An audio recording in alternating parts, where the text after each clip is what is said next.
지난 8월 28일 서울중앙지법 민사합의 59가 걸그룹 피프티피트가 소속사를 상대로 낸 전속계약 효력정지 가처분 신청을 기각한 바 있습니다. 피프티피프티 측은 가처분 신청 이유를 신뢰관계 파탄 때문이라고 했는데요.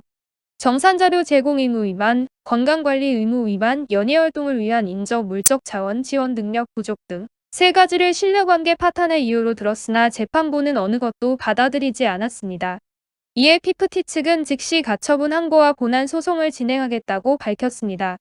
피프티 측 변호사는 8월 31일 서울고등법원에 즉시 항고장을 제출했습니다. 그러나 인지대를 납부하지 않아 일각에서는 소송을 두고 피프티 측의 이견이 있는 것이 아니냐는 얘기가 나왔습니다. 피프티 멤버들 사이나 오기재와 더기버스, 그리고 소송비를 대주고 있는 뒷배의 의견이 하나로 모아지지 못해서 벌어진 일이라는 추측이 나왔습니다. 그러나 9월 8일 인지대를 모두 납부함으로써 사건 번호를 부여받고 정식으로 항고가 접수됐습니다. 이로써 업트랙트와 피프티 측은 가처분 신청 이후 다시 가처분 항고에서 맞붙게 됐습니다. 이번 재판도 가처분 신청에 대한 항고이기 때문에 빠르면 한 달, 늦어도 2달이면 결과가 나올 것으로 보입니다. 본안 소송은 몇 년이 걸릴 수 있지만 가처분 신청은 임시적 지위를 구하기 위한 것이기 때문에 그리 오래 걸리지 않습니다. 즉 빠른 판단을 구하기 위해 하는 것이 가처분 신청이기 때문에 몇 달 단위로 끝이 납니다. 아시다시피 1차 가처분 신청은 기각으로 결정이 났는데요. 이번 항고에서도 별다른 추가 증거가 없다면 1차와 동일하게 기각으로 결정 날이라는 것이 대체적인 견해입니다.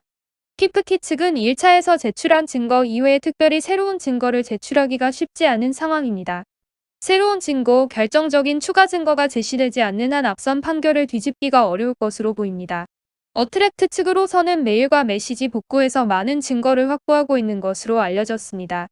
이미 알려진 대로 오기재와 더기버스가 이미 3월부터 템프링을 시작했다는 내용들이 복구한 메일과 메시지 곳곳에서 드러나고 있습니다. 이러한 자료들은 단순히 피프티 멤버들이 주장하는 것처럼 세 가지 이유 때문에 갑자기 전속 계약을 해지하려는 것이 아니라 더기버스와 오래도록 작업해온 결과에 의한 것으로 해석되기에 충분합니다. 물론 피프티 측이 주장하는 것은 그것대로 확실하게 증거를 가지고 반박을 해야 하지만요.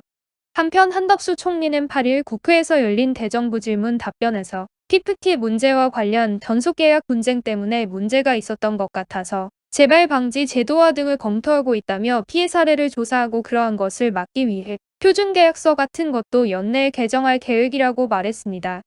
이처럼 문화부 장관에 이어 총리마저 피프티 사태를 둘러싼 재발 방지 제도화를 연내에 마련하겠다고 밝혀 제도화가 실질적으로 이루어질 수 있을 것이라는 기대를 갖게 합니다.